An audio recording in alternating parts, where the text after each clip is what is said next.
Welcome everybody to this week's episode of Strong Perspective Podcast. I'm one of your hosts, Keith Armstrong, along with Uncle Spoke. welcome to our weekly podcast, ladies and gentlemen, to indirectly express ourselves and give our opinions, and hopefully the folks in the comments will give theirs, so we can, let it get a little smoother and just enjoy ourselves. Sometimes we just need conversation just to get it off our chest. You know what I'm saying? That's what I believe. Just do a little bit of housekeeping. This is Strong's Perspective Podcast. Do us a favor, go to our YouTube channel, like, share, and subscribe. Help build our numbers, do our thing. Open our eyes to, if you have any suggestions for us, you can reach out to me on Facebook or our YouTube channel. As far as topic is concerned, we try to cover everything. You know what I mean? But understand, we don't see ourselves as experts. You know what I'm saying? What we do is we do it the way it's supposed to be. Have conversation about it. You know what I'm saying? And if whatever conclusion, folks in the comments, people who are going to see this in the future, whatever conclusion you come to, it is your own personal conclusion. You know what I mean? So like I said, I invite the comments. In the comment section, just let us know, and we're gonna go with what we know. Damon won't be with us today, but you know he'll be back with us soon. With that being said, I'm gonna like, share, and subscribe. Build our numbers up. You know what I'm saying? And Jaquari, how you doing today, brother? I'm doing well, bro. Doing well, bro. It was a peaceful, relaxing day. As a matter of fact, I had the last couple of days was peaceful and relaxing.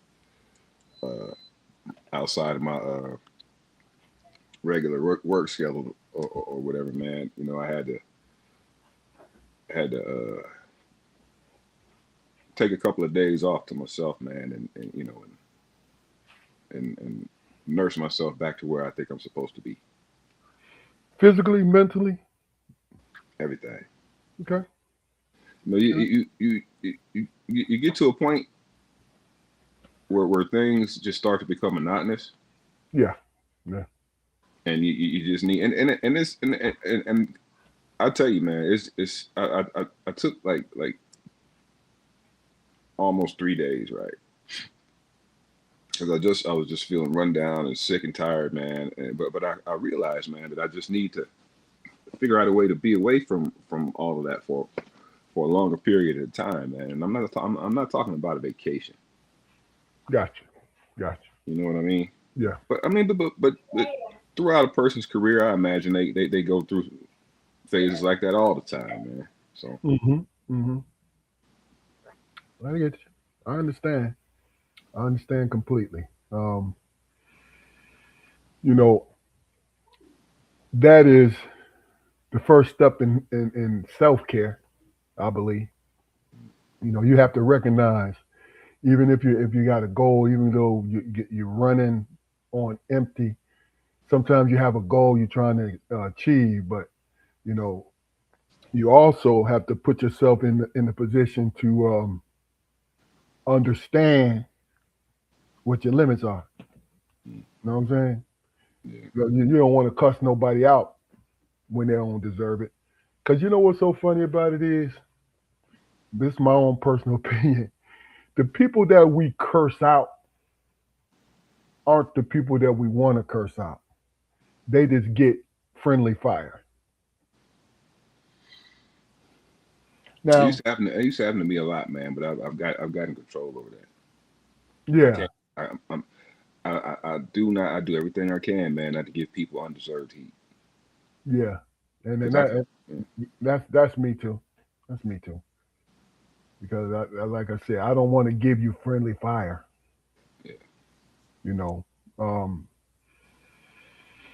and it's usually, and I think when it happens, it's happened to people. It happened that. I'm not saying it happens all the time. I'm saying when it does happen, it happens to people. We do it to people who are the closest to us. Hmm. You know what I'm saying? Hmm. I think. I think, and that really and truly is not fair to them. And I'm glad I realized that, even though it took me a while to understand it, to control it, because you got to put things in their proper space. Yeah. But I'm glad that I learned it, because a lot of times what I would do, especially with my loved ones, is give them warning. Like, listen, just give me 10 minutes. Just give me such and such minute. Or, you know, I don't feel like playing right now. I understand we always play, but right now, this is where I am. You know what I'm saying? Hmm. And sometimes it worked out. The majority of times it worked out, but then sometimes it don't. You know what I mean? Because you ever done this to yourself? You get ready to know it's gonna be a volatile situation, and you say, "Nah, forget that. I'm not going in here. I'm going to resist." And then I'm talking about this argument with loved ones. Then you pounce on the first thing smoking. So The first thing smoking is usually the pettiest thing. yeah, and So and and and I think I used to think I just be lying to myself. mm, You know what I'm saying?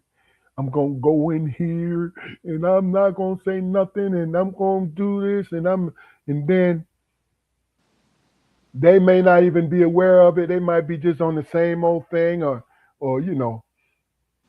the word nagging or henpeck was invented. Those words were invented for a reason.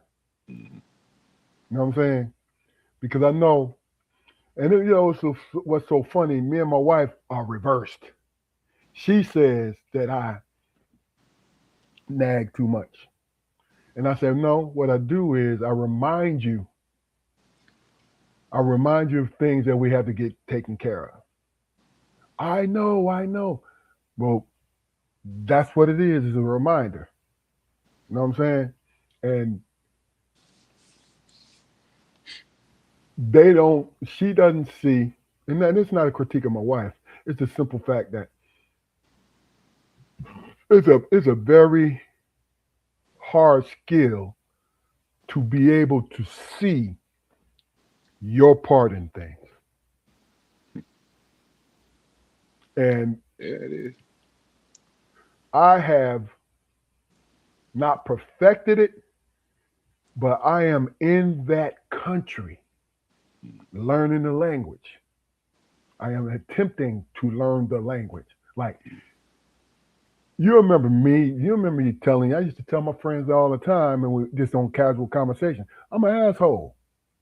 I am an asshole. You know what I'm saying? And when I say that, I don't say it to make an excuse if I, say something assholery, right? No, I say it to really tell myself, bro, don't go overboard. Mm. You know what I'm saying? Don't go overboard. Don't do that. You see what I'm saying? And as I matured, I got better. I'm still working on everything, man. And I don't know. It's to my detriment, man. But just you can tell from the shit that I say, man, because I actively do try to avoid situations, man, because I'm not good at them or whatever. I'm not good at confrontation.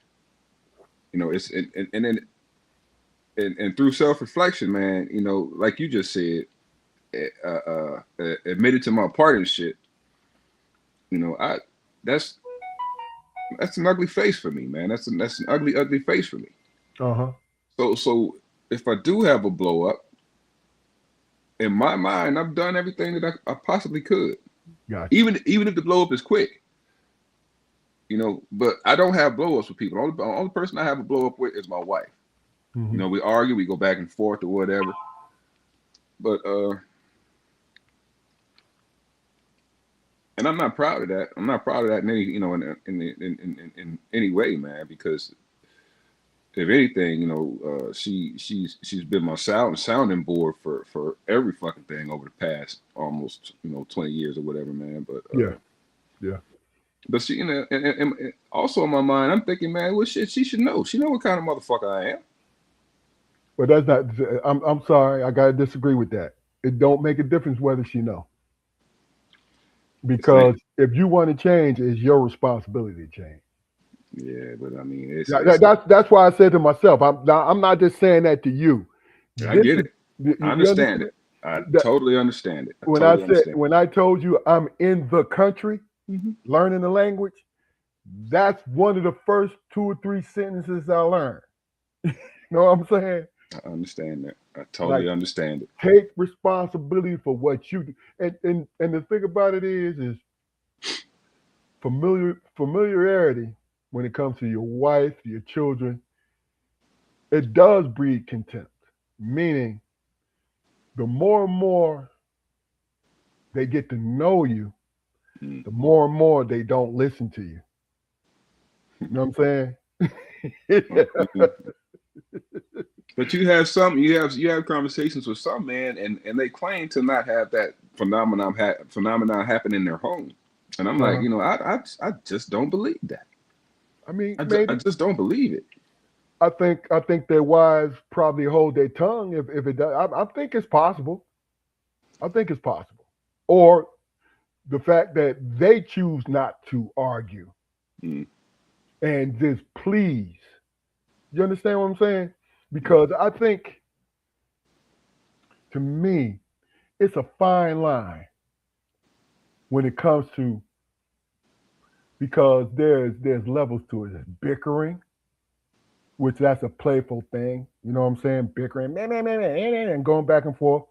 Then there's debating, which I can't stand debating.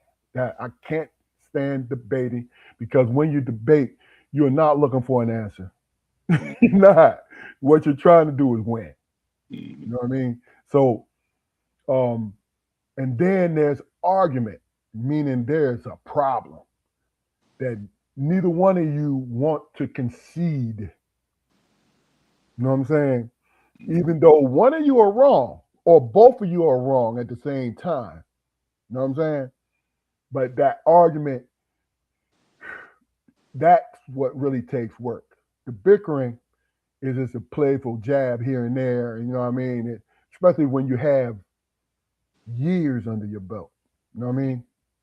But the debating, I can't stand the debating because you don't want to see my side.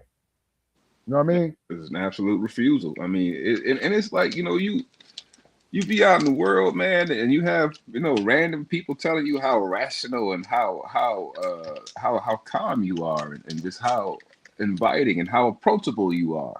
But you can't get that at home. I'm like, wow. I'm like, man, it's people who like me. It's people who come to me for counsel. I But spend the go ahead. I spend the better part of my day trying to solve other people's problems, or I'm trying to help people solve their problems or whatever. I don't work on my own though. You I mentioned get it. goals earlier. I get it. I haven't I haven't accomplished anything, man.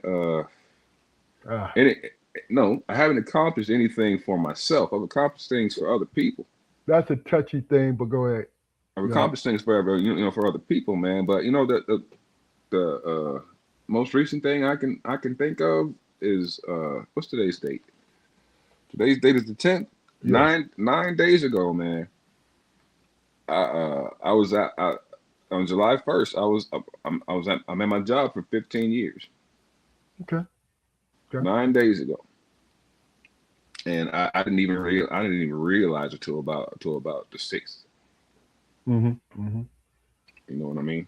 Yeah. And like, man, it used to be you know like a semi celebration. You know, or I would see pictures and shit like everybody in like 3 years or whatever when people reach different milestones or whatever. Yeah. It used to be some kind of acknowledgement or something like that. You know what I mean? But and not, But not that that's what I'm looking for, man. But the fact that I couldn't even remember it myself, like holy shit, man, like just going through motions. I think it depends on what your definition of work is.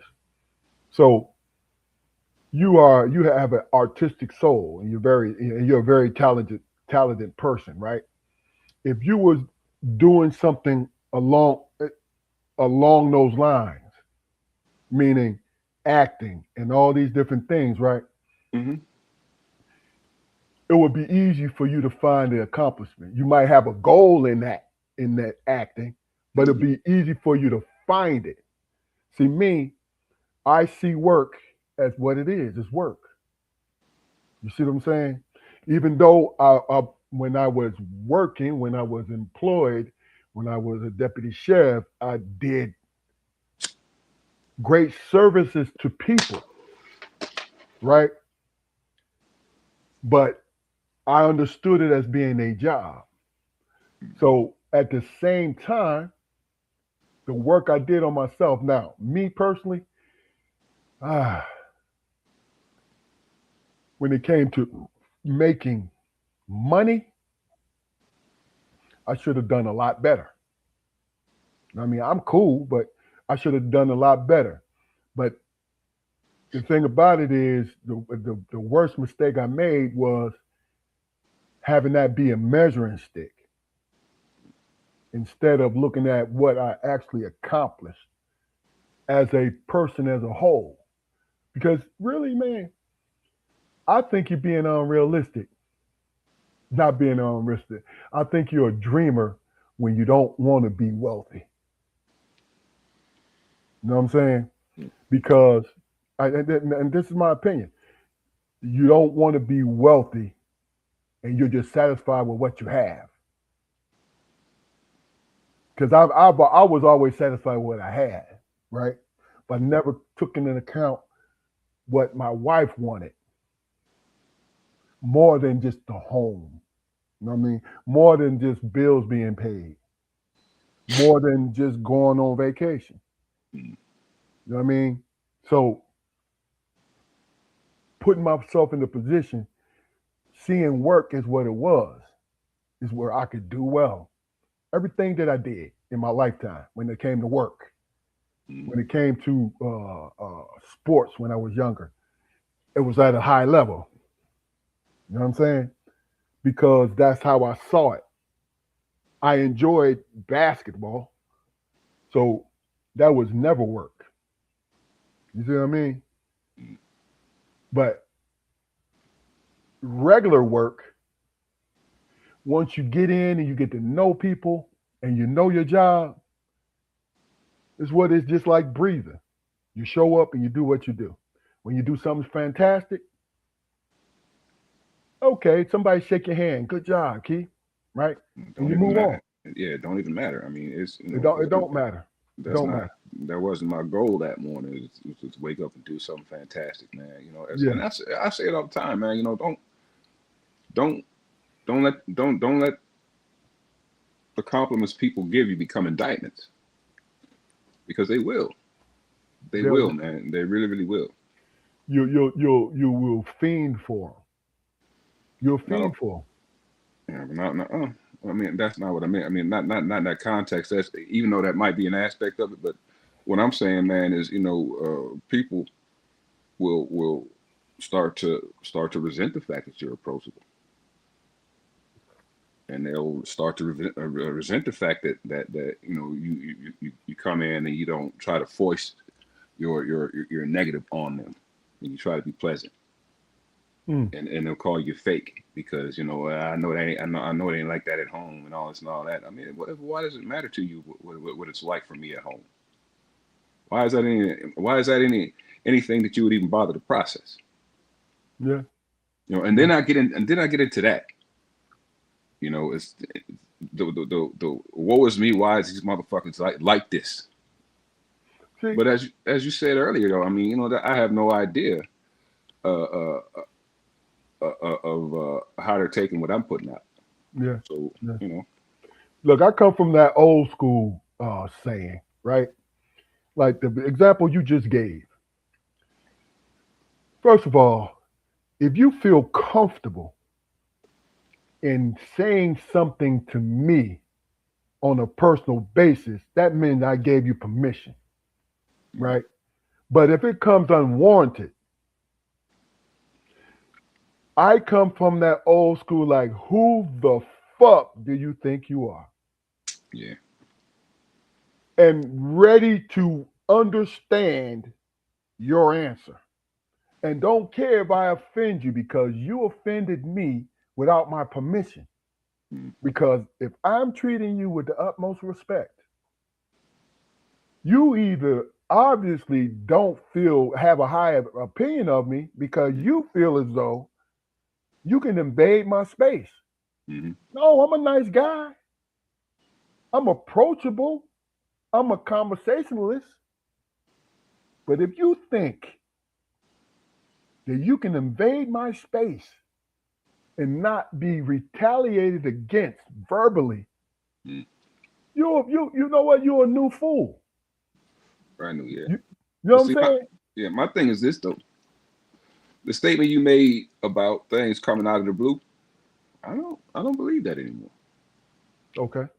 I don't believe that anymore. I mean, if in my case, if I feel a certain way about a certain something that's going on, or something that I heard through the grapevine or whatever, I'm thinking it's been sitting there for a sweet little minute. Oh yeah. It's been sitting there for a sweet little minute, and any perceived chink in your armor was an Mhm. opportunity, for them to shoot that dagger at you. See You know. that, but all right. When I enter into the friendship or associate contract with you, I am a very detailed human being. Mm. Meaning I listen to everything you have to say. In earnest, I listen, right? Mm. For the simple fact that I don't want you to make a mistake about what I'm saying and vice versa. So if you come, nothing ever comes out of left field for me. You have given me the indication. Some of my good friends after college, you and Damon were my first best friends. Then I had a couple high school buddies, right? Then I went to college and maybe two or three guys that I'm still friends with to this day, right? But I paid attention to the conversations that we had. So when you say something, or if you say something in a negative light and it comes to me, I won't be surprised. It won't blindside me because I pay attention to your actual conversation. What you're saying to me, what you say about other people. Mm. That's not a skill. What that is uh, being a human being. Being a human being. Well, And when it comes to family members, won't get blindsided by that either because I love them. So I have the genuine interest in their well being. You know what I'm saying? mm, So I'm going to listen to every word, but every little conversation we have, I'm going to listen. You want to know why I'm like that? It's because growing up in the times that we grew up in, the prejudice, the uh, horror of being persecuted because of blackness. Yeah, I said it, right? Because it was still overt when we were children, Jaquari. mm, You feel what I'm saying? yeah. And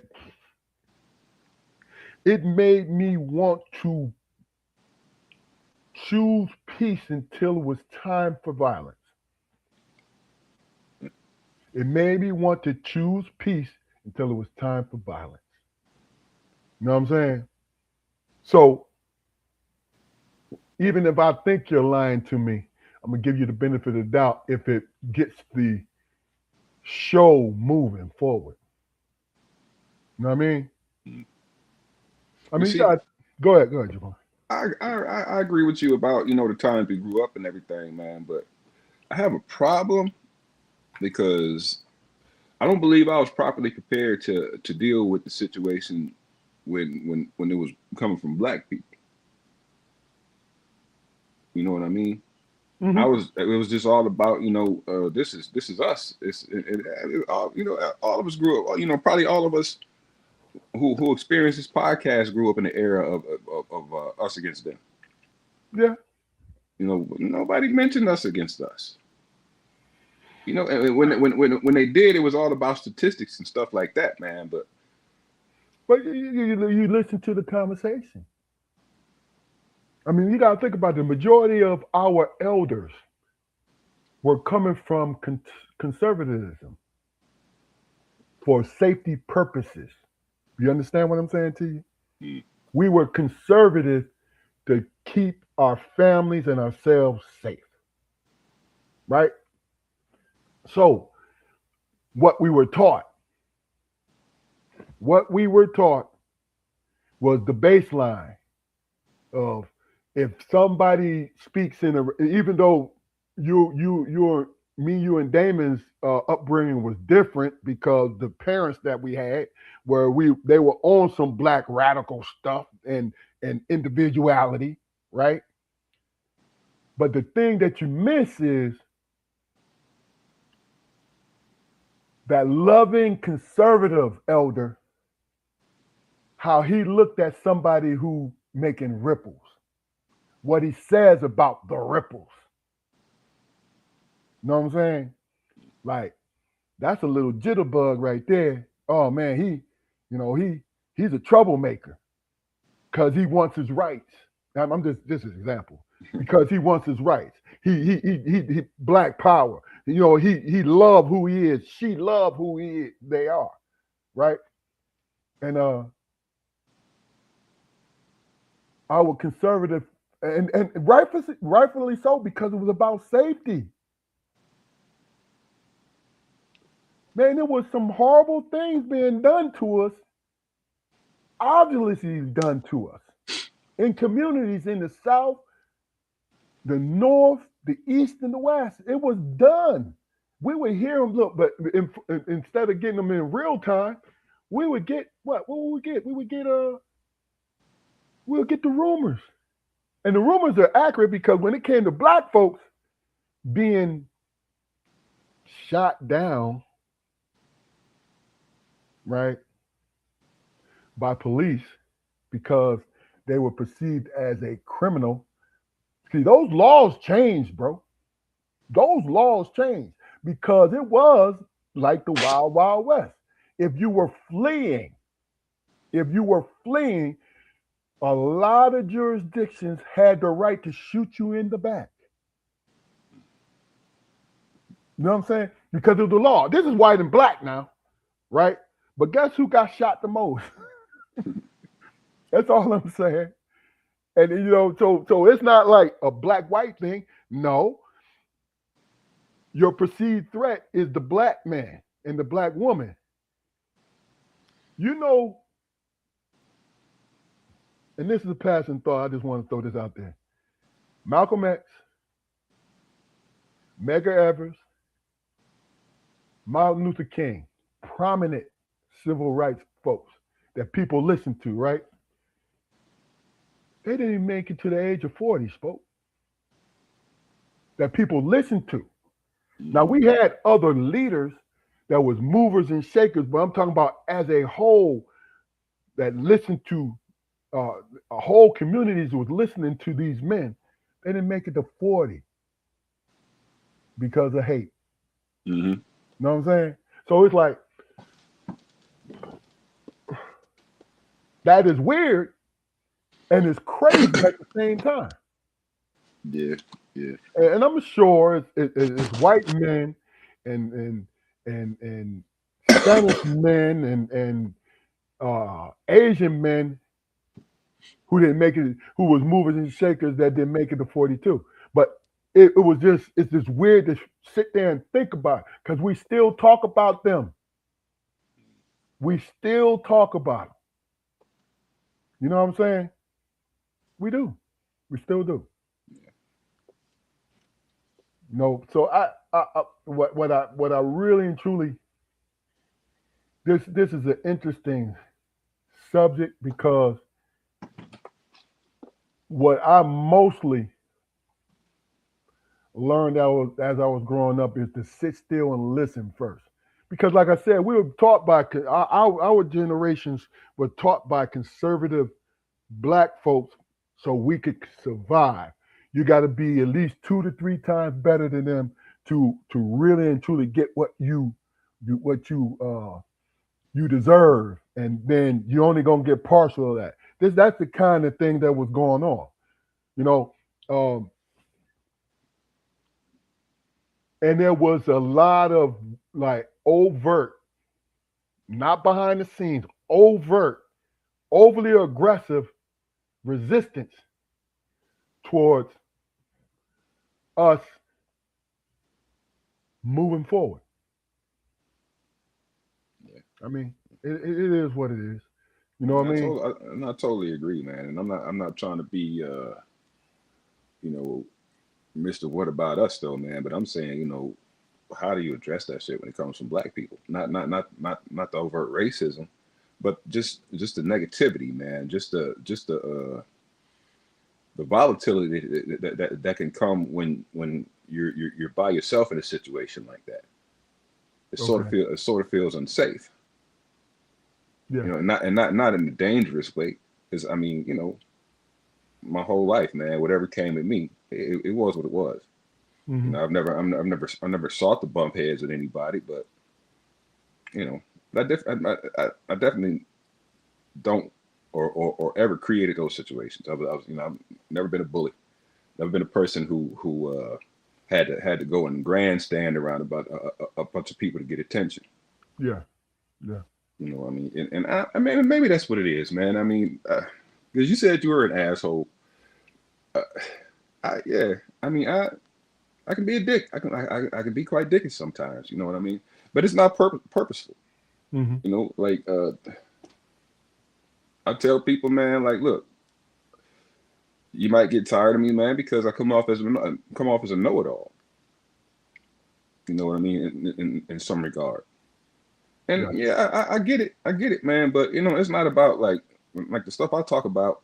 It might be mainstream, but it's obscure shit. People that things that you wouldn't even really consider mattering to whatever subject matter it might be. And it's not grandstanding, man. It's conversation. Yeah. That's all it is. It's talking. I still have social anxiety, man, and uh, sometimes I'll strike up a conversation about the goddamn weather for real, I get and it. it might go somewhere else, and the next thing you got people stopping past and having meaningless conversations, pleasant meaningless conversations, you know, but even though the interaction between you and that person is good, and you have absolutely no reason to believe that it will go south, other people see that shit and they don't like it. Hmm. They don't like it for absolutely no reason. You know what that goes into them not being happy with where they are. Yeah, I dig it, man. I get that, man. But when they're not That's why that's why it don't bother me. when a person is not happy with who they are or where they are, and they have the power to affect other people, man. That shit is no, that's not right. It ain't right. But see, that's what I'm saying to you though is when they have the power to affect other people. What did that tell you about other people? See, this is why the shit It don't it, bother me. it tell Why me I stand 10 toes. it tell me fuck them too at this point. But that's my point. I stand 10 toes if I feel I'm right. But see, this is the thing. At the same time, I'm flexible because I understand that I'm not always right. So I take the time to listen. But if you go down the road of the same bullshit that try to convince me that you just tried this 2 minutes ago. and I didn't agree with you, but you want to repeat it, that means you're not prepared. You just don't care. You just want your way. Mm. You don't care that I said I don't agree with you, and this is why. Mhm. Because you haven't addressed this. Because if you repeat back to me what I just said, then you're telling me, and it I think it's a decent assumption. You telling me, motherfucker, I don't give a fuck whether or not you think you got a valid excuse. I'm gonna repeat the same thing to you Mhm. because I'm right and I want to be right. You Yeah, understand yeah. what I'm saying? Like that When, when, don't make fucking sense. when so when somebody is overt, it is as overt as that. I don't have no problem. I don't give a fuck who it is. I don't have no problem with telling them, okay, yeah, well, I see you're not ready to have this conversation. Yeah. So what I'm gonna do is I'm gonna I'm gonna I'm gonna divorce myself from your presence because the way you talking, I don't appreciate it. I don't like it at all. And before I start, going back and forth with you in an exchange that I might more than likely not win, I'm gonna leave. You're not gonna. You can't, yeah, you can't make me stay. What you gonna? What I got to stand here and be berated? Who the fuck do you think you are? And that's a choice that we make when we argue.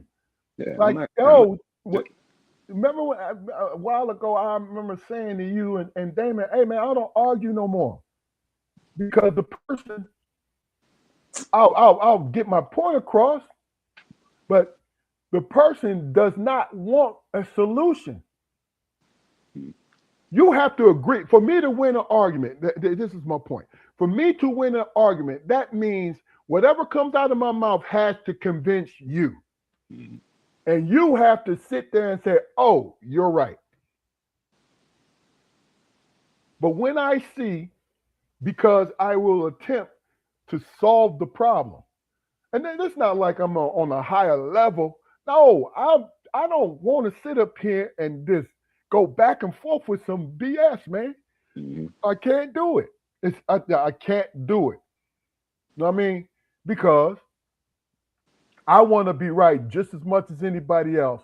But I know if I have not convinced you within the parameters of my timer is we're going back and forth for about 5 to 10 minutes. Mhm. That's it. Now I'm shutting the conversation down like, yo, I told you how I felt. You told me how you felt. We don't agree. Let's just move on. Mhm. You know what I mean? And really and truly, I used to say our only problem in our community is that we do not cooperate with each other. And as I gotten older, what I realized is that's really a part of it. Another part is we don't want to, Mhm. right? Even though we see the problem in front of us, I'm just speaking retrospectively, we see the problem in front of us. We know that we're all in danger. And when we discussing it, we find offshoots not to stay on the same road. Mhm. We find little dirt paths to go down and get stuck in the mud because it feels like what? It's about our ego and our personality more than anything. And I'm speaking from both sides. I'm not saying that, when I argue I'm always right. No, I'm not. Mhm. But what I do is I make space to hear that person out. Even if this person I can't. rubs me the wrong fucking way. No, this is I, me now. oh, This is okay. me. And I'm not trying to convince anybody to do different. Even if that person rubs me the wrong way, I will look at them and say, you know what? You are a dickhead. Mm. But you're right about that. You know what I'm saying? When they use their information as like not everybody who argue with me I consider dickheads. But when you use your information to as a weapon, and I feel you trying to make me look bad. Mhm. And believe me, my ego is not that fragile where anybody push back against me. I'm like, oh, wait a minute, oh, no. I'm like, well, what you mean? I'm listening. You know why? Because I want to get it right. I want to get it right. Yeah, I've been in and seen scenarios, man, where eventually a person, man, will stop arguing and just try to give a person what they want. But the person who's giving what they want, they see that as win. Yeah, You know what I mean? And they don't seem to be satisfied with that. So it's always a negative exchange. It's always a correction. It's always and people are not above correction. People are not above correction. Are yeah, not. yeah. Uh, but when those corrections come through third parties Hmm. who have absolutely nothing to do with what you and that other person has going on, not just one third, not just a third party, but a fourth or a fifth or a sixth party, that means you're being discussed with people. Yeah, of course. You But know, I and and that's that why and I and that expect that though. that's the thing that I cannot and will not stomach. Unless it's a secret pact, I expect if it's just an open pact, I expect somebody. I expect, especially if they don't agree with me, I expect them to go outside of our conversation and get other people's opinion. Yeah, but I mean, when they go outside and get other people's opinion, and along with other people's opinion, they add their influence to it, and all of a sudden, you're the malingerer. You're the person who doesn't have a voice. You know what I mean? They want to be right.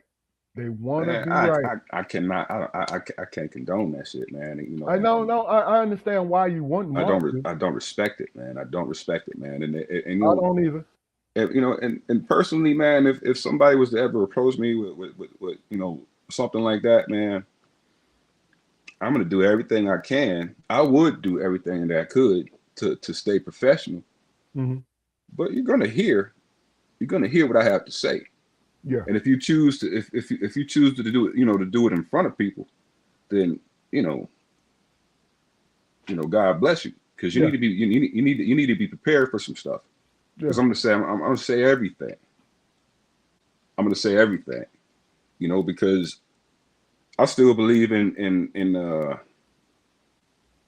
you know the concept of facing your accuser. yeah. I get it. You know what I mean? And within that scenario, personally, I got to tell you, man, that I write everything down. Hmm. I Hmm. write everything down to the point where it annoys people. You believe that? Listen, Do you listen. believe that? No, yeah, I believe it. I believe it because first and foremost, people be getting flippant in the mouth, thinking that they'll get a. They think that they can, for some reason they think what they say to you is confidential, and Yeah, they don't. what you say to them, they can go out. No, man, no, hell no. You know what? I don't feel safe. Scribble, scribble, scribble, scribble. No, And it's just, I mean, that's I've seen shit become hostile for people, man. yeah, I've seen it become hostile for them, and instead of, and I'm not casting any negative, light or dispersions on people who I've witnessed this from, but I've seen sources influence people into not being there anymore. yeah. Somebody who's just a person naturally with the Rams who not happy with shit, Hmm. drive somebody away from a decent living.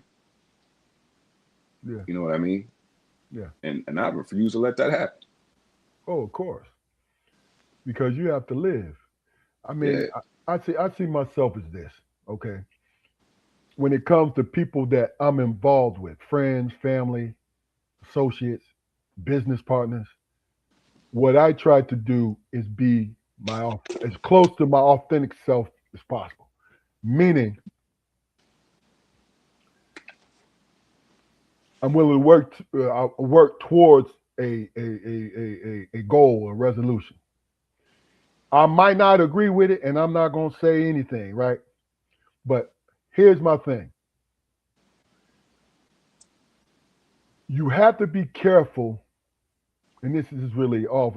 These don't match, but you have to be careful when you go into a business relationship with families and friends.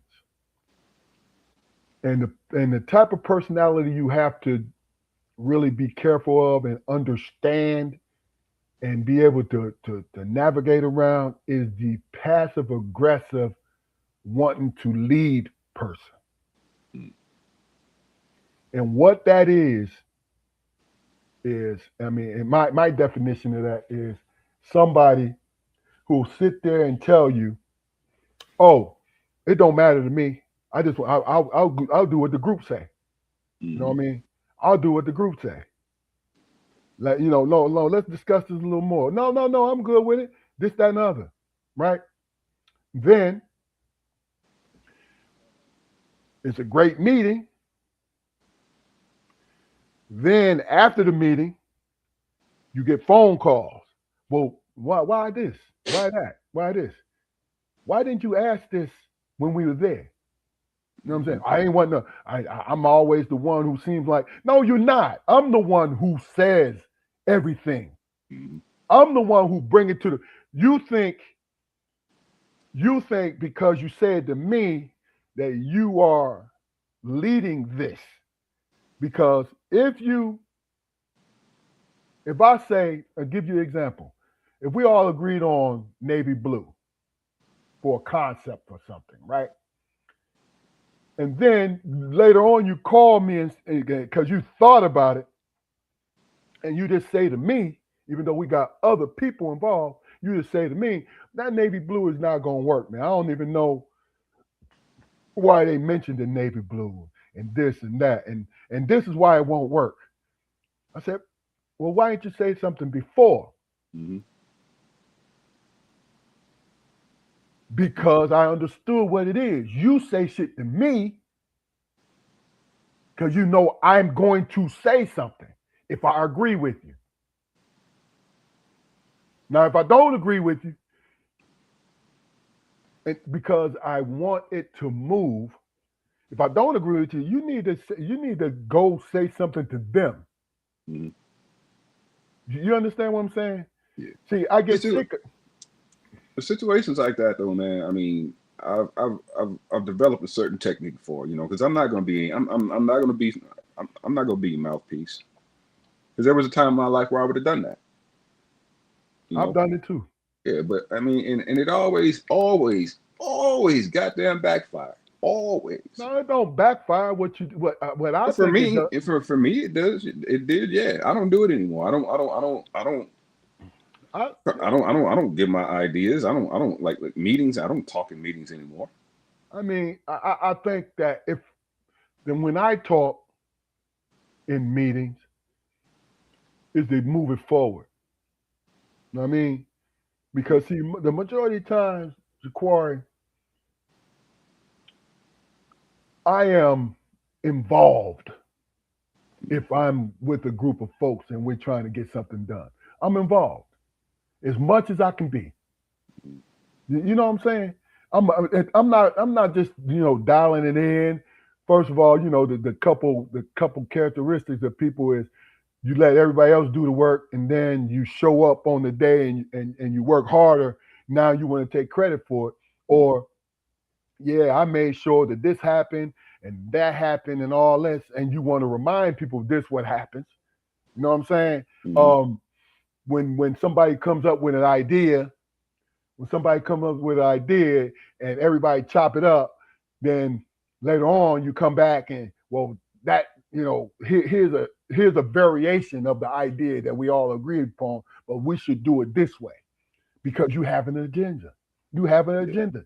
And that's the very reason, man, why, situations like that, man, what I'll do if I'm a part of it, what I'll do is, from the onslaught, I'm like, okay, what expectation do you have of me?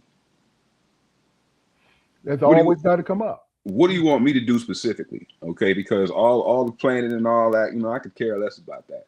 I'm What here. what what is our goal? First of all, tell me your goal, and then once we know your goal, what is our goal? Because, like I said, what we're talking about right now, Jaquari, is what the hurdles is when with our community. These are little examples of what happens in our community that stops things from rolling. Mhm. Like it's easy when we're in danger or somebody has been victimized in our community. That's easy to get on board with that, right? It's easy to get on board with that because they are victims. You know what I'm saying? And and we are a sympathetic community. You know what I'm saying? With each other when it comes to loss and when it comes to somebody, a stranger. We're sympathetic. This is what we do. That's how we are, right? But when the cooperation is needed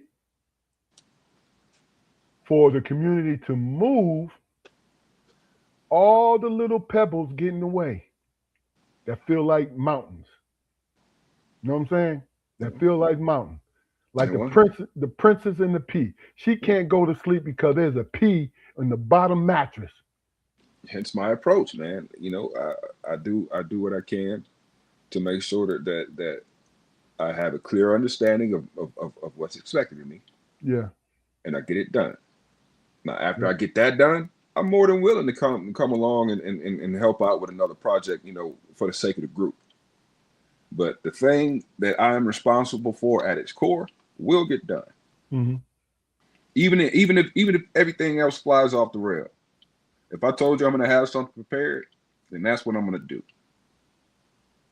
You know, and once I get that done, I'm not going to chase you looking for work. Yeah, yeah. I'm not going to chase you getting because I got a function here. I got a function to complete too, outside of this group project. Yeah. So but that's just my standard, man. But I mean, trying to navigate shit, man. Trying not to step on toes, man. It gets old. It really but gets old. but that's the key. That's the key thing. Trying to navigate it and try not to step on toes. Or you come in there this with the steel toe boots, with the steel bottom boots, and you just stepping on shit, everything that you see, Mhm. because that's how you feel at the time. You know what I'm saying? I tell you, I look at like people outside of my house. Now, man, even the people inside of my house, they have not seen the serious side of me. I'm talking about that side that's uncompromising because it is not my persona. My outside persona is not fake. It's a part of me. Mhm. You see what I'm saying? So there are certain buttons that need to be pushed before you see the other part of my persona. Yeah. You know what I mean? I'll give you a perfect example. I spoke about anchors in our life. My college experience, there's a couple people who have been anchors in my life. Two of them passed away, right? So me and a couple other folks are doing college get-togethers, right? And it was an idea that I came up with a friend of mine, like, Big Bill, friend of the show. Like, hey man, we should do this, right? Because see, I appreciate my anchors. I appreciate my past. I appreciate it. And every opportunity I get to remember it, that's what I'll do, Mhm. right? So when it's time to do the things to make it move, It got to be all hands on board, right? Mhm. And it's really and truly, we dedicate our time and our money to this situation, Mhm. right? So when we invite you to our functions for free, I don't want to hear ask. Don't either you come or you don't come. You understand what I'm saying? Mhm. Don't ask me who's going to be there. It's already the name is already there. This is a college get together, for all alumni, Mhm. not just the years you were there. No, this is all alumni because we all have the same thing in common. You know what I'm saying? We walk those halls, no matter whether or not you graduated or you was there for 2, 3 years, 1 year. If you're known there, then we want you there, right? Mhm. And we don't ask for anything from you but to show up. If you make the decision not to show up, I'm not going to take it personal. But guess what I'm going to do? I'm going to invite you, though. You don't have to lie to me and say, oh, yeah, I'm going to come. No, don't worry about it. What I did was, that Keith Armstrong and his partners invited you personally. Hey, come through so we can reminisce, fellowship, the whole nine. You know what I'm saying? But when you have agendas and you don't, when it comes to your partners, you have agendas and you don't say nothing, but you still try to work your agendas. Mhm. Don't nothing get past me. I ignore stuff. But you're trying to work an agenda instead of just coming straight out because you don't want to hear the word no. You don't want to hear the word no. Now this is recreation now. I'm just speaking, because this is part of to me, this is part of our community involvement is the simple fact that people have agendas and they don't want to voice them, but they'll find every excuses why this won't work or to slow it up or to have a problem or whatever goes down the line to where you add on to it, right? So it's like, all right, tell us what's up. What's on your mind? See, I do that when we have our meeting, right? And not saying that we don't get along, we get along. But I'm not going to bend over backwards for folks to come and they still expect something from me. There's no cover. And I'm using it now. This is not a bad thing, but we've had this discussion amongst our group. Or, hey, are you getting any feedback of who's coming and this and that? I said, yeah, well, I mean, I've talked to a lot of people, but it's still their choice of whether or not they're coming. That's it. You know what I'm saying? Mhm. There's no cover. So if you're in the area, this is when we're going to be here. Come through. You don't got to stay all night. But see, that stance that I have um, is my own, and people don't agree with it because they have an agenda. I'm talking about my group folks. They have Mhm. an agenda, what they're trying to get from it. All right, verbalize to us. Let us know what your agenda is so we can either help you. You understand what I'm saying? Or cut you the fuck loose. Yeah, I mean, yeah, No, I get no, it. not cut you loose. No, No, I'm just no, not that. But like at least give us the chance to discuss it because you want to be passive aggressive. You know what I'm saying? You want to feel some kind of way because nobody agrees with you. how much time? How You much know what I'm time? saying? How much time do you? I don't want to say waste, but how much time do you spend on it before you throw in your hat? But see, that's the thing. It's successful, But what I'm doing is I am complaining about the stuff that's unnecessary that we cover, right?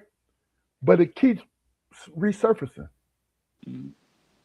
You know what I mean? Like, well, okay, I can only answer this the same way that I've always answered. So what is the problem? Oh no, it ain't no problem. It ain't no problem. Oh no, dog. You could do it the way you want to. You know what I mean? I ain't gonna get in the way. I'm just saying.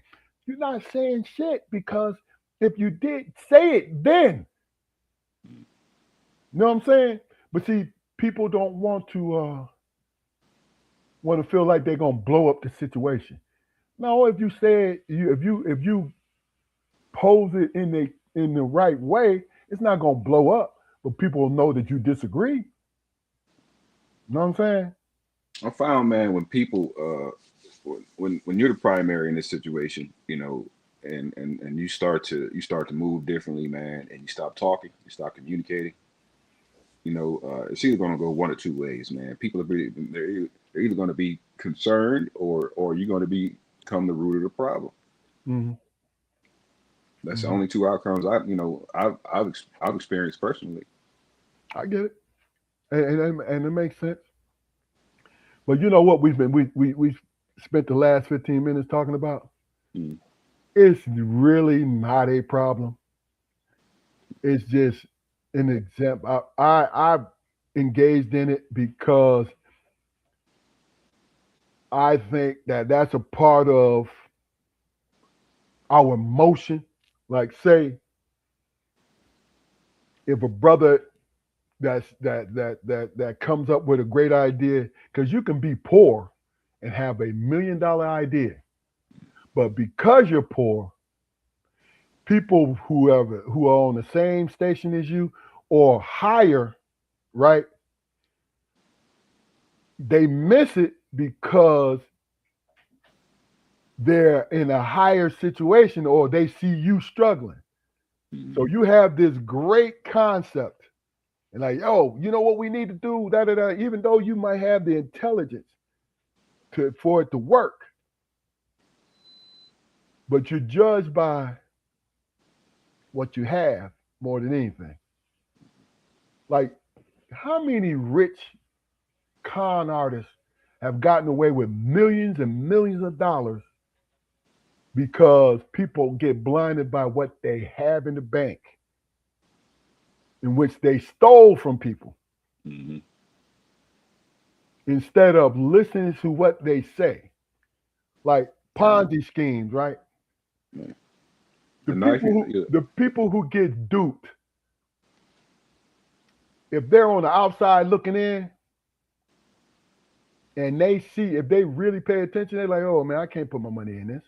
hmm You understand what I'm saying? But yeah, what do? They look at the dollar, the initial dollar sign, and they talk themselves into that lottery. You know what I'm saying? Even though I played the lottery and I'm gonna hit big one day. You uh, know what I'm saying? me too. Listen, Hey, man, listen, they say it's rarely the knife you see that cut you, bro. huh? It's rarely the knife you see that cut you. Yeah, it's true. So that you pay attention to how somebody look instead of listening to what they have to say. Hmm. You know what I'm saying? And that in itself affects every community, but it affects us more because we don't trust. No, well, we trust the wrong people. Is it the fact that we trust the wrong people, or the fact that we trust it all? Because I don't believe everybody deserves trust. No, I get that. I'm just talking about.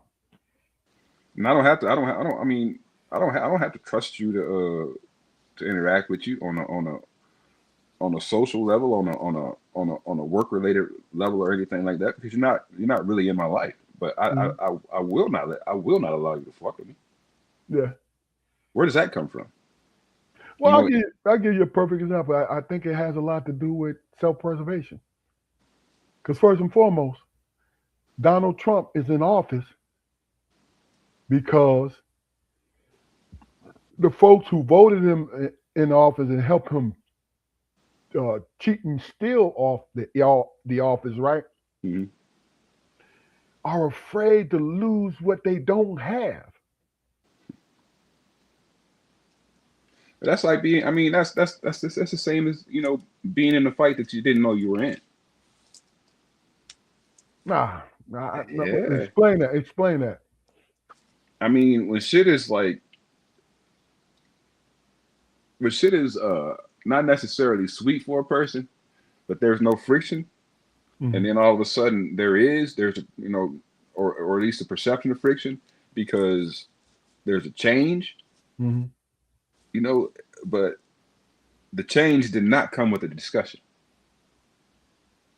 Yeah. So when that person is doing what they've always done, because what they've always done has been successful and it's been recognized, but seemingly, like you said, like we mentioned earlier in this conversation, seemingly out of the blue, they can't even tie their shoes right no more.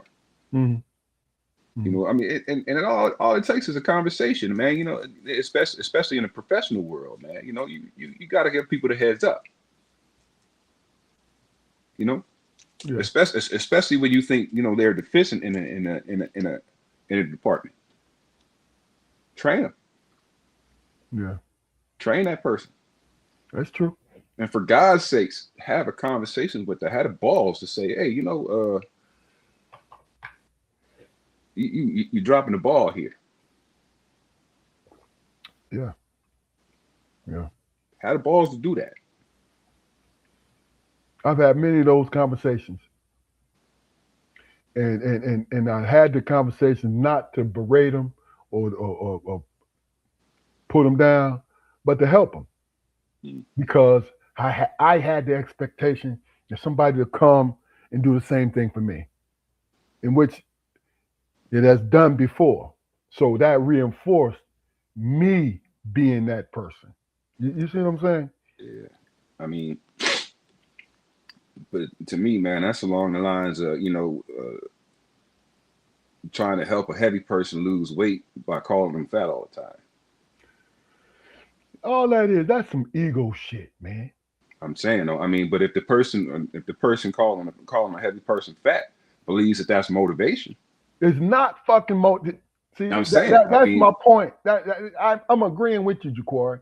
It's the dumbest shit in the world because that's my lifestyle. Look at me and all this. Motherfucker, first of all, this heavy person would not be in your presence if he thought like you. You understand? Now, you calling me fat, you want to take me down a peg. Because I'm just going off the example you gave me. You're frustrated because either I'm not following what what you say, or you using an excuse to piss on me. mm, You know what I'm saying? Because see, if you're a real teacher, and this is heavy, folks, so I want you to listen to this. If you're a real fucking teacher, you know that your students are going to backslide and they're not going to get everything, and they may not get it right away. They may. Where the fuck is your patience, and what the fuck is you gonna do? Because it's up to you. You're the reason. You're the reason why you're frustrated. Not because they're not able to do this thing, right? Because everybody learns at a different pace. No, you get mad because you didn't accomplish what you thought you was going to accomplish. in that regard, man, who are you to even having an opinion about it, man? I mean, just If they coming for your help, or if it's a loved one, right? And you don't even do that to your loved ones. I understand you having a stake in it. You know what I'm saying? But look, you call the people you call fat is the people who are actually succeeding and still, and their confidence level is high. You know what I'm saying? Like they have lost weight and they're doing these things and they doing they're succeeding and you both know they're succeeding. Then you say, hey man, get your fat ass up, let's go. You know what I mean? And you get it done. That's not justifying calling them fat.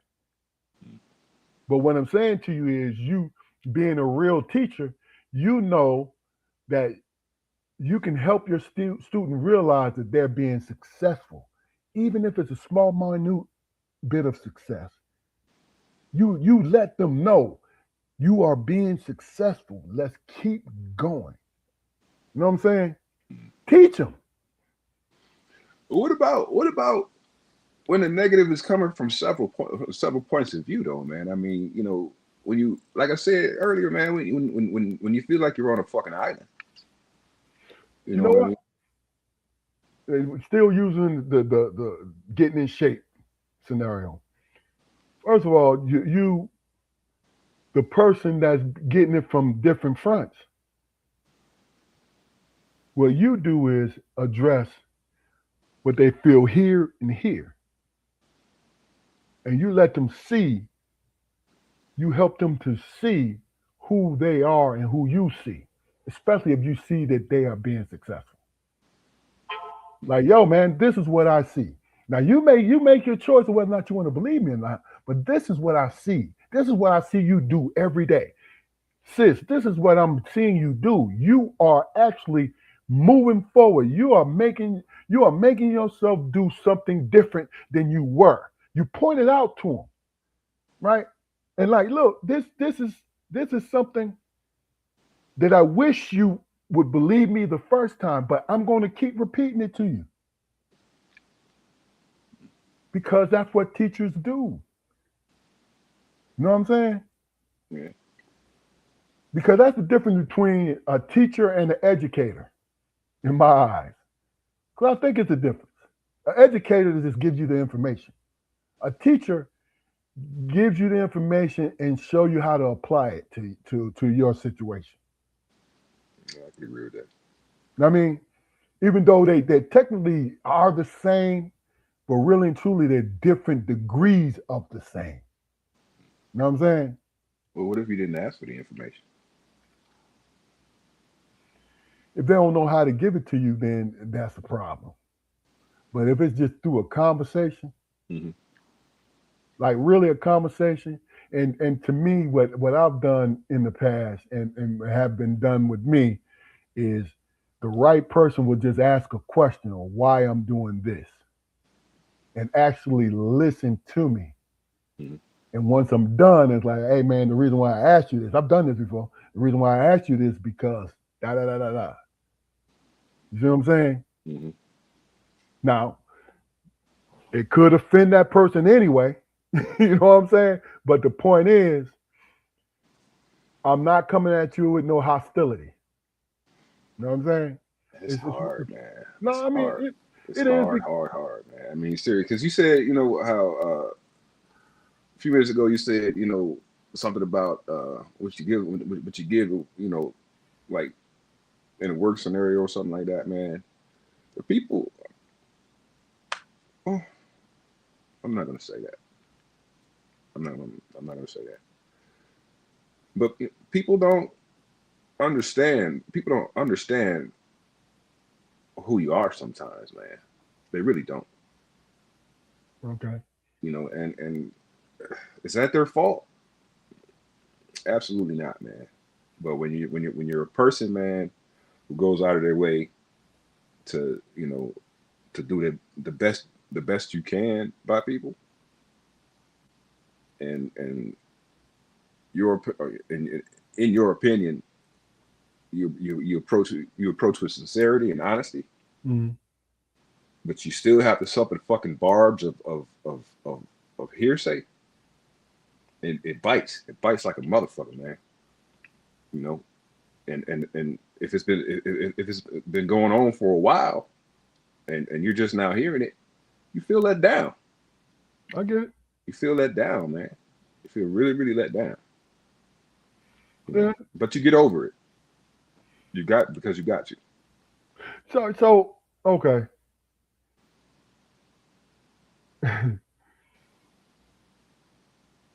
What I do know, and this is my ego speaking, this this this responding to what you just was talking about. If I hear and the person who has this to say, I know ain't hitting on shit, right? I would be disappointed and insulted also. Yeah, yeah. I mean, because it's But I do come from what I say earlier, Ja'Cory. Who the fuck do you think you are? because And that question will be asked. at that point, man, people start questioning character at that point, man. But see, that's the whole point. The fucking gossip always in other people's mind chip down character, and they have no business to be that way. Hmm. Especially when they got a motherfucker who redirect from themselves and project it on other people. It's the stupid. You're look. First of all, if you want to believe it, you are nothing but a sheep. This is what you do. You buy, and then and it's gossip fodder. Yeah, Motherfuckers just want to talk. And I'm just speaking like this is not life that we're talking about. It's a situation that if you find yourself in, you feel what I'm saying? hmm, Understanding like law enforcement, and I can speak from it from this. I used to tell my coworkers all the time. I said we are probably the most gossiping people on earth. And the reason why we gossip because we have access to every amount of negative information on just about anybody that we deal with. So guess what we're going to do? We disseminate the information, right? But we hold on to it. Now we start to gossip. We start to gossip about each other. We start to gossip about everything else because that makes us feel like we are important. And I'm not saying it's rampant. You feel what I'm saying? But you know those cliques who gossip about other people because one of them people in that clique don't like that person. Or yeah, two, you know what I'm saying? Don't hmm, like that person. So what they gonna do? They're gonna put a magnifying glass on. If they see you trip up the hallway, hmm, yo, I seen Big Keith. He walking down the hallway and his dumb ass stumbled. You know hmm. what? Keith. You know what? There might be something wrong with him, man. Yeah, you That, think that, you, that's that's the you, second time I've seen him stumble. yeah, you think Now you was all of drunk? a sudden, now all of a sudden you got the a rare neurological disease that you know what I'm saying? You've been drinking in the parking lot and shit, Yeah, exactly. man. Because people want to feel important. But the people, man, the people who deal with you though, the people who deal with you, man, and know that you ain't nowhere near the motherfuckers. You ain't nowhere near the person that motherfuckers is saying. You know what I And, mean? and they And they know deal with you all the time, but they have entertained this shit. they do. They not You- in the same. I mean, Because personally, they happy. They per, happy. I think it's because they're happy. The shit ain't directed towards them. I get it. But I mean, for me, that casts a shadow on a man. I have crusaded like people want to talk. I guess I have an open personality because motherfuckers want to talk shit about people around me. You understand what I'm saying? I Now do. I have talked shit about people, but guess what? Those people knew how I felt about them, Hmm. and I was not feeding a fire. You know what I'm saying? Hmm. It's like I would never say something about somebody behind their back that I haven't said to their face. You know what I'm saying? But it was and I'm not splitting hairs when I say that, but it was moments that I dealt with them. Hmm. Not the overall journey we having together. No, Hmm. that moment right there. Like this dumbass did this, right? Yeah. But I'm not gonna shake his character as a worker. You feel what I'm saying? No, because it is what it is. You know what I mean? But Yeah. In the past, I would have said, well, if I heard something about me from another person, I would have said, well, I don't believe it. I don't believe it because I didn't hear it. But now I say, well, fuck them. yeah, but yeah, Fuck them. I've Fuck defended. them, and you can tell them I said fuck them, and we'll see if me and that person have a conversation. Because I'm not gonna look. If I approach somebody over a situation like that, man, it's gonna be hostile. I mean, It's gonna be hostile because that's just my nature, man. I can't help it. Maybe that comes off somehow, but I don't. I mean, I don't hide it, but it's not something that I'm trying to. I'm trying to. I'm trying to work together. yeah. Like if it's somebody that I know, like uh, that I worked with and all this, and I hear this thing, I confront that person, especially when I know it not to be true. Yeah. The person who's saying it, I confront them. Then I go back and I tell the person that has been, I tell them, and I tell that person who's talking shit, I say, look, I'm going to tell him, I'm gonna go tell her. Mm-hmm. You know what I'm saying? And then of course they're gonna feel some kind of way. But I'm like, why do you feel? You know I rock with these people. Why do you feel comfortable? Am I giving you that kind of energy, motherfucker? Because that's the next thing I'm asking. How dare you come to me and say this, right? And thinking that I'm not gonna react the way I'm reacting. Now I'm not gonna cuss them out, but I ask questions. Well, where you get that from? We sort of touched on that topic last week, man. Yeah, I'm a person who feels like I need this information, Mm-hmm. whether it's untrue, whether Mm-hmm. it's half true. I need to hear it. So Mm-hmm. when I get it from a person, I'm like, okay, yeah. But like I said, there's probably going to be a shadow cast over you from now on. Yeah, yeah, yeah. I mean, it is what it is. I think what we've been talking about tonight has to do with uh, maturity, Absolutely, absolutely. emotional maturity when it's dealing with individuals, man. Mhm. You know what I'm saying? And that takes a lot of work. Period. Some people even don't even want to work on it. You know what I'm saying? And the kind of people I'm talking about is the one that look for a reason to cuss somebody out. You know what I'm saying? That look for it and will fly off the handle. And not saying they right or wrong, but the point is that's bad on your overall psyche. Man. You know what I'm saying? I don't know. I wouldn't know. Now, it's coming from an argumentative person anyway. You know what I mean? I like to go home and sleep at night. I like to go to sleep. But if I'm sitting here thinking about this crap, I'm gonna lose some sleep. I don't like that. And that's bothersome, man. Bringing that shit home, like, what the fuck? What have I done? Or, Yeah, yeah. but even that, man, even that's a loss, man. That is a loss. That is a loss. And I'm generally not the kind of person, man, who measures shit in wins and losses. Hmm. But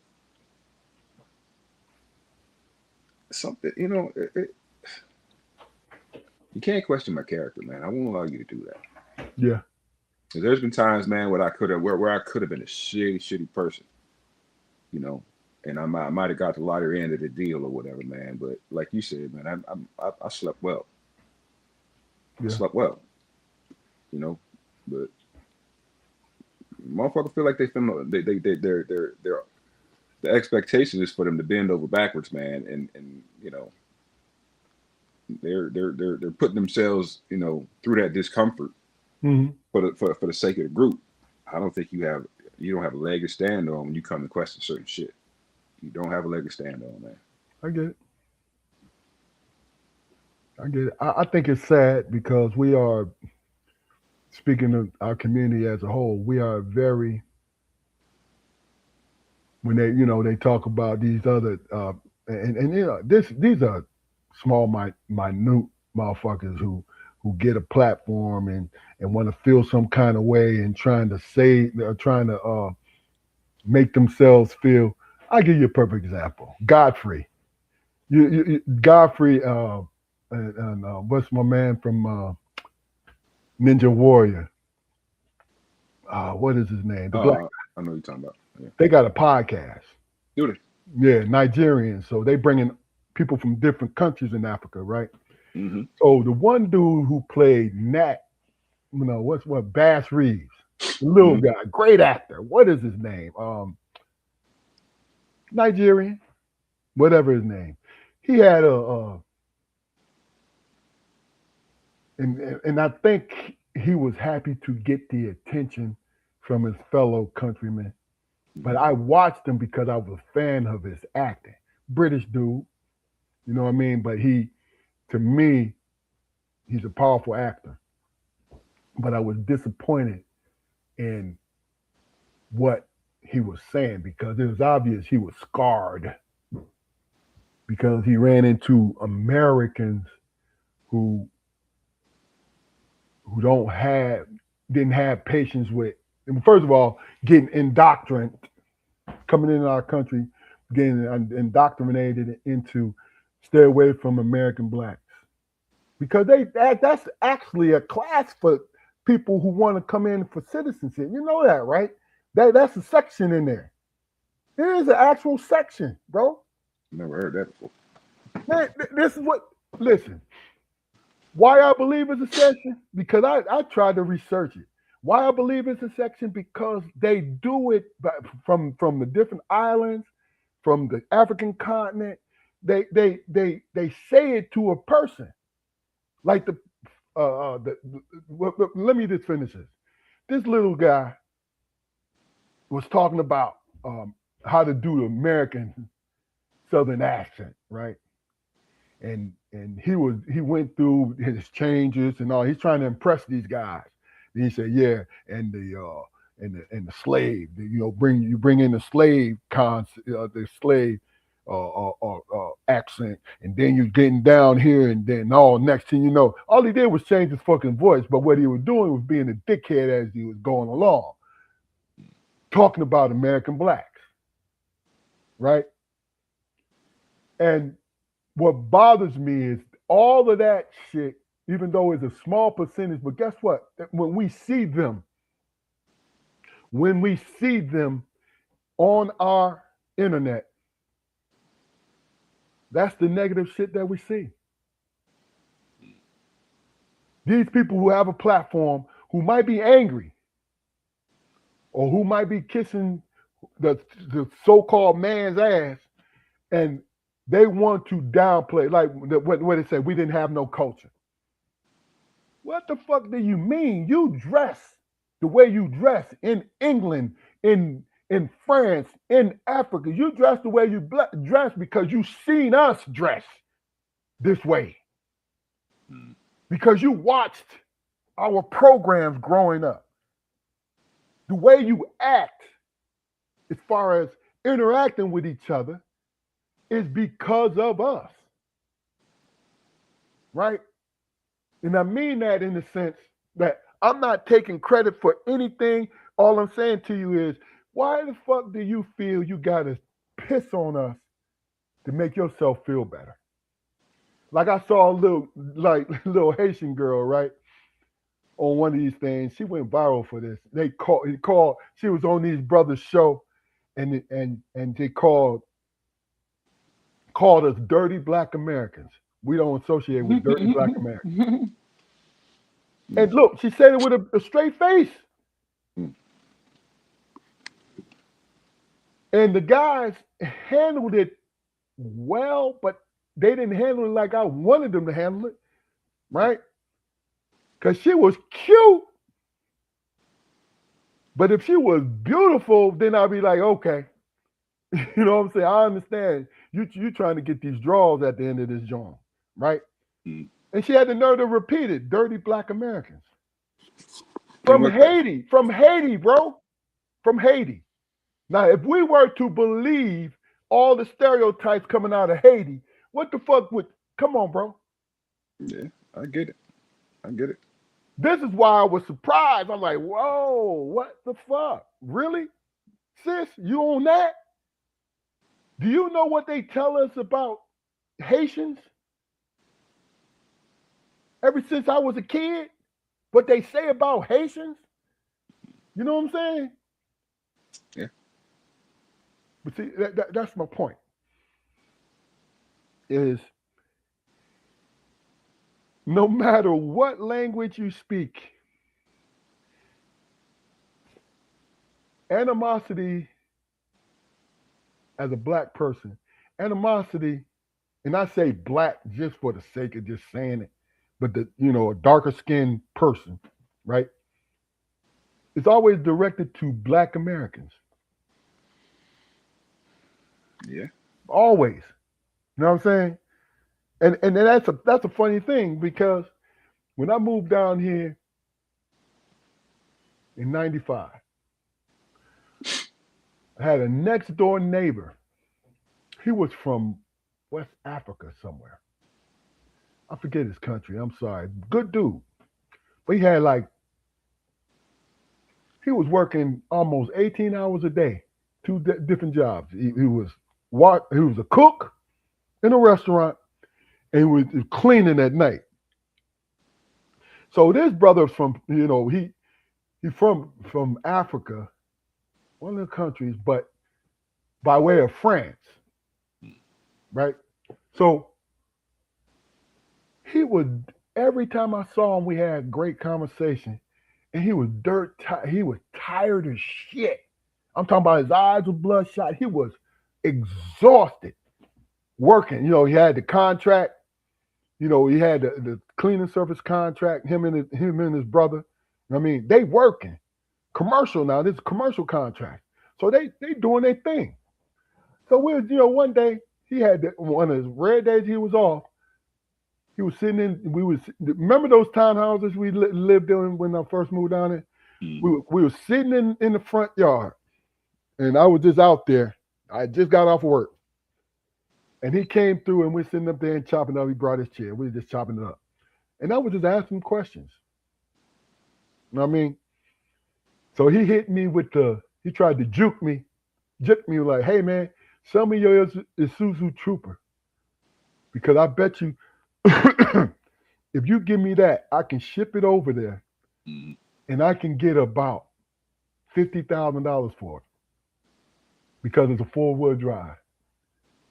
And I laughed to myself, like, bro, come on, man.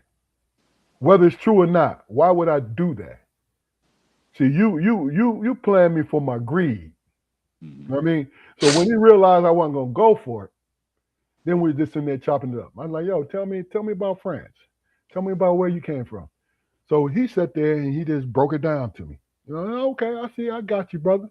I mean, I said, I've always, I'm the only people from the continent that I ran into was in college. And they, their family had money. So they was elite. They were elitist. I said, you're the first person that I really sat down and chopped it up that worked for a living. You know what I mean?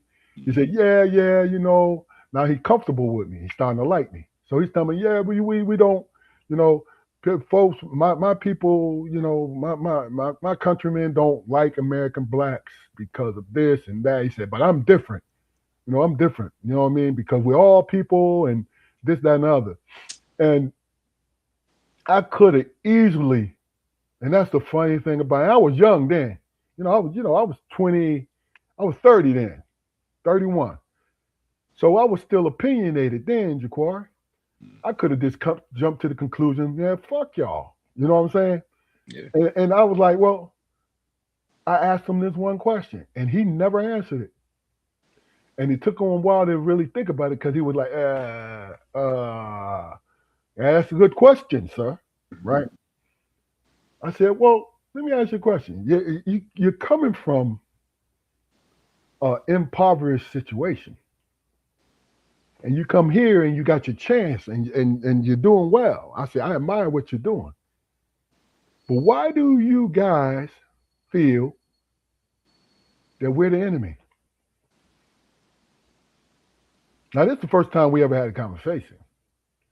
But, he felt comfortable with, talking about what they don't like us. You know what I'm saying?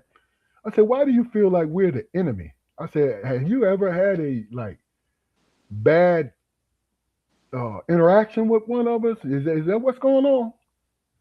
And that's the only thing he answered was, no, not really. But we try to stay away. You understand what I'm saying? I said, well, what do you understand? Yeah, has it benefited you or? Yeah, that's what I'm saying. I don't get it. Now, just like any other immigrant from Asia, wherever, shit from Europe, when you all band together and you pool your resources, you get to save a lot more of the money that you have. It's how it is. You know what I'm saying? We as a community have never really and truly tried to pool our resources for whatever reason. But they're successful with that, And then the other thing, I know this is on my mind, Jaquari. And the other thing I saw on the internet, and it's pretty old. Like, yeah, you got men and women. Y'all don't have. What's my man name? Wrote the books and all of that. And FBA. What's my man's name? Oh shoot. No, Nasheed. Yeah, Nasheed. Right. Yeah. Now, on social media, on TikTok, he goes back and forth with everybody from the islands, from whoever, right? And some of the stuff they were saying to him was, "You ghetto, you this, you that, you don't want to work, you're lazy, you're this, you're that, and da. Going down the line, the checklist that was, even though we living side by side. Now, if you go into if you get put in even though you're getting the money to be there, subsidized housing, and it's in the hood somewhere, you're going to see, with that small percentage, you're going to see, if it's a bad project, you're going to see the crime. You're going to see all that different things. It's going to affect you. But the fact to hear them say, y'all just lazy, and talking about it as a whole, we're lazy and this and that, and this is how, and of course that's a small percentage of them folks. It ain't the whole joint, right? But why do we have to be subject to it? I mean, because he want to be the Nasheed is hopped on the foundational Black American joint. He hopped on it. You know what I mean? Because he's trying to get paid too. And he may believe it now, but he's trying to get paid. This is why he's on that train, right? So why? Yeah. When I was doing security, man, I had a dude I worked with, who was from Rwanda. Mm-hmm. And, we had conversations about it, and he was telling me about, how this had to happen and that had to happen. And he asked me a question one day, because we was talking about the relationship between Black Americans and, people from the continent and everything. He asked me, well, why do Black Americans feel a kinship with anybody in Africa? And he went on, to further explain a couple of things, but and he said this. I won't call his name, but he said this. He said, the thing that happened in Rwanda or whatever, we were cousins. Yeah, we were cousins in some cases, very close relations. There were slight differences in the way our facial structures were, probably the way we looked, but we were basically. There was no real difference, though. There was no difference. Go ahead. There was no difference. They just called each other, whatever. But go ahead. Yeah. So if we have this kind of conflict amongst ourselves, why on earth do you think we would accept you? And it made a lot of sense to me. They have no, I mean, they had, you know, colonialism just as bad as American slavery, worse in some cases. But as far as, you know, the achievements that, They're two different things though. exactly, and that was his point. That was his But point. no, but see, There's no kinship I get that. I for get him, that. for him and his. There's no kinship in suffering. There is no kinship in suffering. That is bullshit for one reason. Now, you might have made great points, whatever. But the question I would have asked him is, okay, you had colonialism, right? And why are you here? And why do you look down on us? And you don't want to associate with us. You see, not the fact that I want them to, but you have these points to make, right? But you don't make them valid because what the fuck? You want to trade horror stories? We're talking about ours, right? But guess what? You're able to step on our so. This is in the whole. No, listen.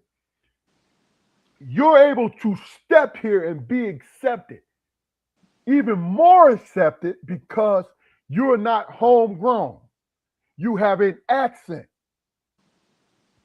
And that small thing makes a big difference. You know that, right? Yeah. I'm talking about in the establishment's mind. You see what I'm saying? See, and this is not pointing fingers who had the worst and who had the no, because colonialism, man, they had it was wholesale murder. But you want to know why there was a difference in Rwanda between what the Tutsi and what's the other one? The Junta? Hutu, yeah. Hutu? The Belgians came into Rwanda, right? And they looked at certain, and they weren't really facial. This is why they had to have IDs with them to identify themselves, Corey. Because they were told by the people, the colonizers, the murderers, the butchers, you are this. I don't know which one was the more prominent to the Belgians, right? But you are this, and here's your ID. Because it was a way to control it, to control the population. Yeah, but another one of his points and points that you know a couple of other people made to me was the fact that you know in a lot of situations you know we're running from poverty and everything, and a lot of the stuff that you know happened to y'all back in the 70s is always back in the 70s, back in the 60s. A lot of that stuff that happened to y'all was way back then, but that's what I'm running from today. And you're running from your own country today. Yeah. I mean, but you can't. The same color. What the fuck is you? Come on, man. I'm just telling you about. No, I'm not directing it towards you, and I'm not directing it towards that man. No, you trying to justify being a dickhead because, in my eyes, Ja'Cory, you're trying.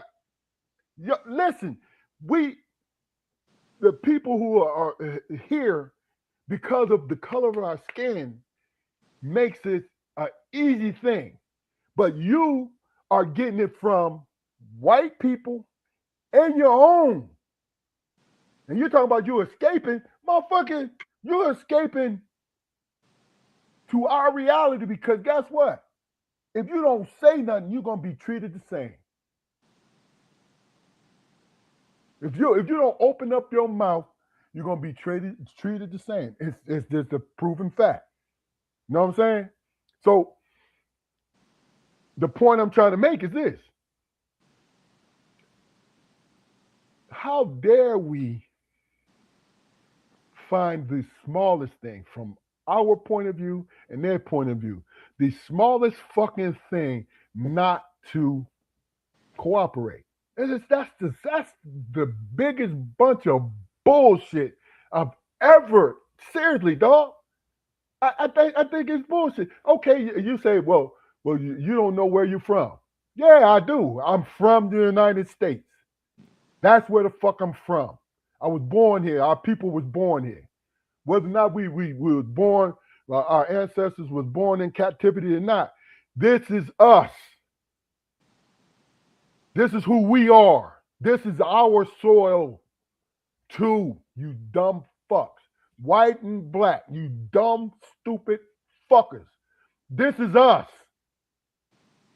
You know what I'm saying? And what bothers me is the little shit that don't matter is like the biggest obstacle. You know what I'm saying? Perfect example. When Trump started, even though he was telling these motherfuckers, I get in office again, y'all gone, right? They campaigned for him, thinking that was gonna help. They voted him in office, thinking that was gonna help.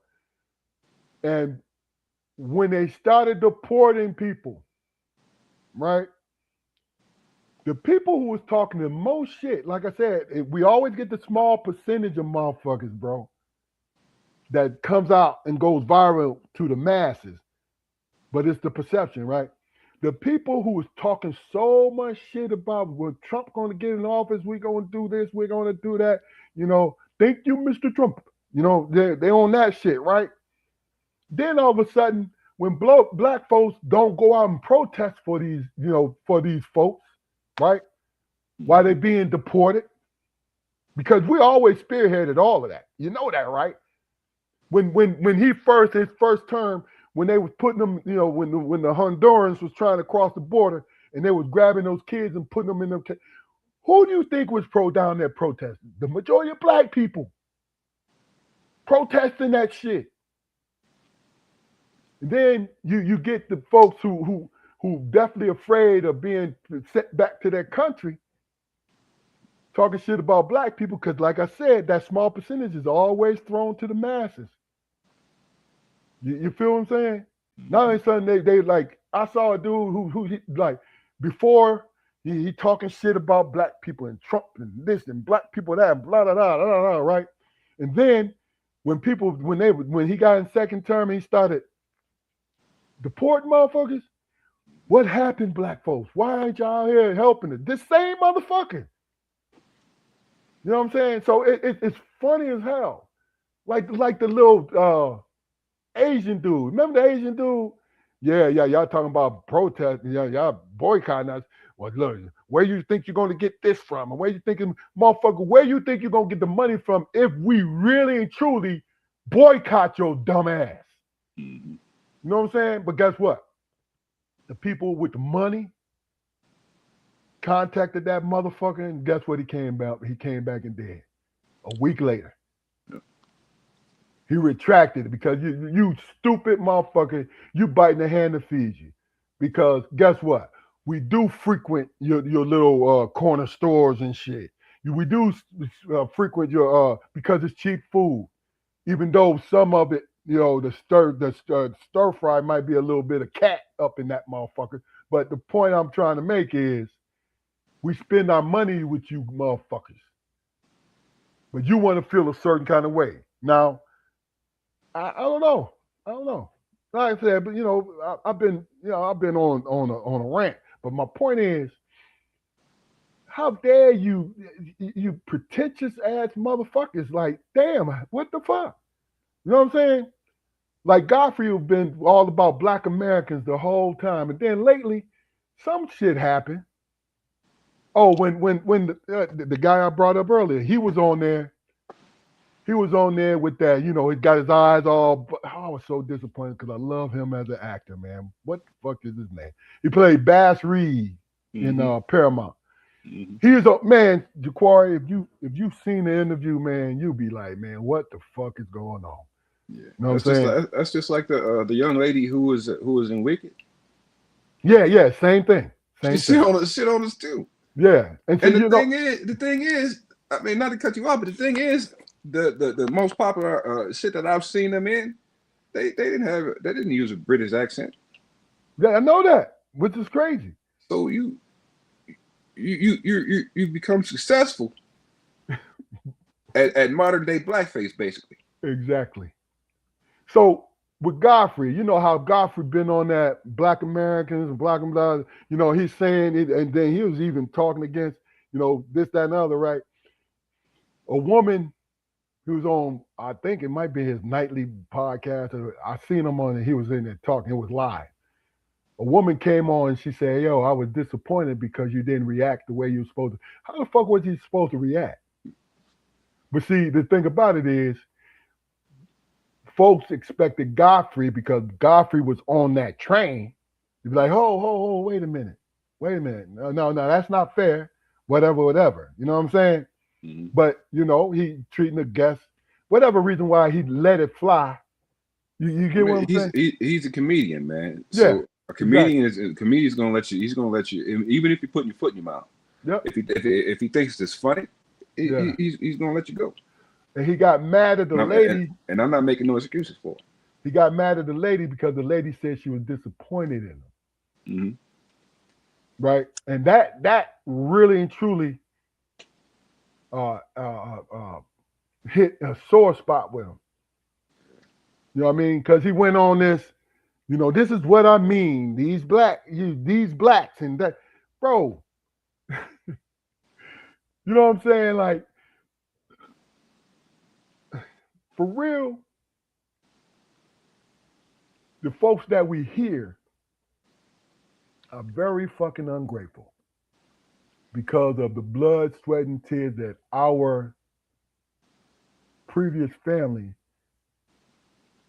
and us had to go through. You know what I mean? Fighting on the job, you know, making sure fair, it's all fairness, treating people the way you're supposed to be treated. I mean, but we paved the way for that because we was trying to fucking survive. We didn't do it for you motherfuckers, but guess what? You're benefiting from it. You know what I'm saying? Not saying you got to take credit for somebody's success. That ain't what I'm saying. I'm saying we are the boots on the motherfucking ground. Yeah, I've also had that conversation, man, and I've been asked directly, "Well, Armstrong, what have you done?" You know, I hear a lot of you Black Americans talk about what your forefathers have done. What have you done? I'm like, wow. But see, that's my point though. What right do you have? First of all, I live it every day. The way I stand. See, They don't understand it. you know why? They Because don't understand it. they're running from people like them who are elitists and got their foot on their neck, and other white people in their country got their foot on their neck. That's where they're running from. But a straight back is a straight back. It don't matter where you from or where you live or what you moving away from. A straight back and square shoulders is just that. But see, it doesn't qualify as a straight back and square shoulders when you piss on something that you don't understand at all. Yeah, that wasn't the perspective. I'm just saying, you know, like What do you mean? from the perspective of being asked the question, what have you done? Oh yeah. I mean, yeah, I Look at look at me. I'm an educated man. Not because I'm black. I'm an educated man. I'm working. I'm doing the things I'm supposed to do, raising my children the way I'm supposed to raise, just like you're attempting to do. You know what I'm saying? And see, here's the thing. I was sitting there thinking about it. I was watching. I knew this man's name. I said his name before on the podcast, right? British guy. And he put the comparison on. Somebody asked him the question about uh, certain podcasting immigrants saying that Black Americans are lazy and this and that and other. And he is more neutral, but he disseminates conversation and information. He said, "Listen, the people who come here from the islands and from the continent, they are in the upper 10% of their people, right? And what they're doing wrong is they're comparing themselves to where they land. where the socio-economic, where they can afford, before they save their money to move somewhere else, where they can afford amongst our lower 10%.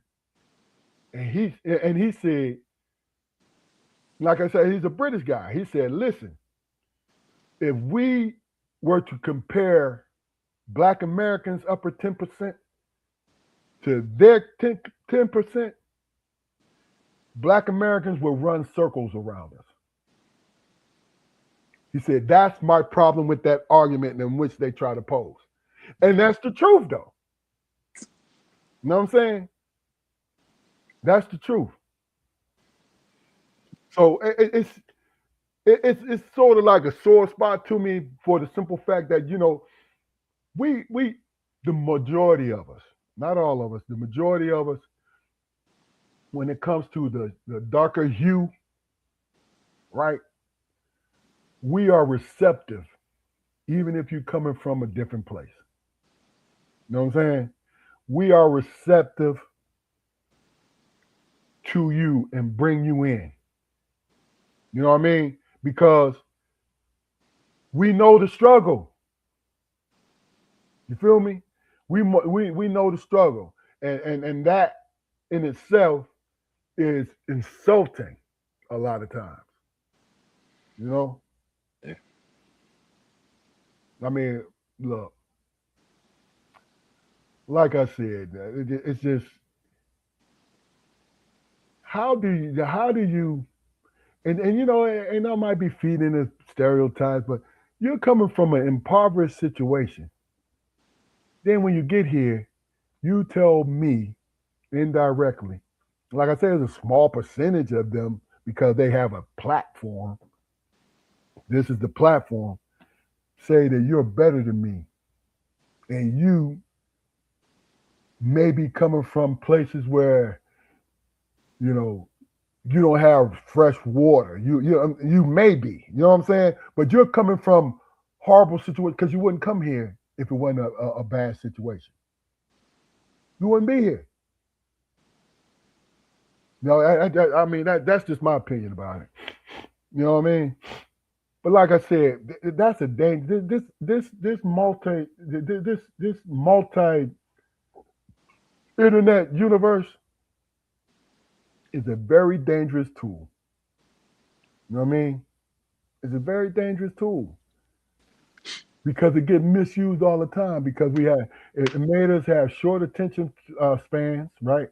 And then people are only interested in hostility,